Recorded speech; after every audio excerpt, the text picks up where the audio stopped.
Boy, Dave, it's just breathtaking. It is indeed, yeah, and we're going to have clear skies tonight, so you should be able to view it. Best view will be from 11 p.m. to midnight, away from the city lights for sure. You might be able to catch a little bit after midnight, but that's the prime time viewing for you tonight if you do want to see it up in the northern sky.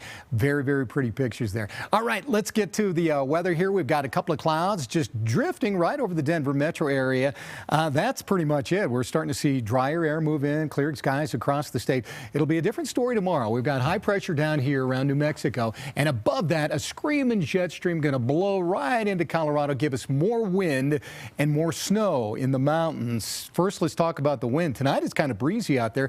14 mile-per-hour gusts in downtown Denver, 24 up in Boulder. But as we go into the night tonight, just breezes here and there. It'll kick up in the morning a little bit. But tomorrow afternoon, watch what happens. Across the area, everything in the purple is up over 35 mile-per-hour winds, and we could get up to 40, 45 right here in town tomorrow afternoon before it dies down tomorrow night. With the wind, it'll also be windy in southern Colorado. Colorado Springs down to Springfield and Lamar down here have a red flag warning for high fire danger, 11 a.m. to 6 p.m. tomorrow. 60 mile-per-hour gusts and about 9% humidity down that way. Now, the snow, there's a lot of elements coming together. Snow in the mountains will ramp up into the morning tomorrow. Will be clear across the eastern plains and will continue around the lunch hour and beyond into the afternoon before it dies down tomorrow night. Winter weather advisories in the purple shades, 6 to 12 inches for the Park Range around Steamboat, 5 to 10 for the Flat Tops, the Grand Mesa, all the way down to Aspen and Crested Butte. And some of the eastern San Juans down here could pick up 12 to 24 inches of snow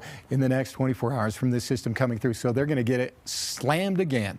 Lows tonight, 27 in Westminster, 29 in Castle Pines, and tomorrow 48 in Lakewood, Parker 46, and Commerce City should be right around 50. We'll have 50s, upper 50s at that in the southeast, and mostly 20s in the mountains, 30s and 40s out west. So mostly clear, staying breezy tonight in the 20s for the overnight low tomorrow, close to 50. It'll be partly cloudy, and the gusts could go again 40 to 45 mile per hour here in town. And if we take a quick look at the jet stream forecast, the reason for the wind, we got high pressure over here, low pressure moving to California, strong pressure gradient between those two systems along with the jet stream driving right by, creating all that wind. And then we look ahead Wednesday night into Thursday, deep trough low pressure slides right over Colorado, and that gives us a chance of light afternoon snow for the afternoon rush on Wednesday into the morning on Thursday, 35 on Thursday. However, it's going to be very warm system. It's going to be south down in New Mexico, so I'm just looking for about 1 to 2 inches of snow out of that, and then we pop back into the 40s and 50s Friday on into the weekend. Not too shabby. Dave, thanks.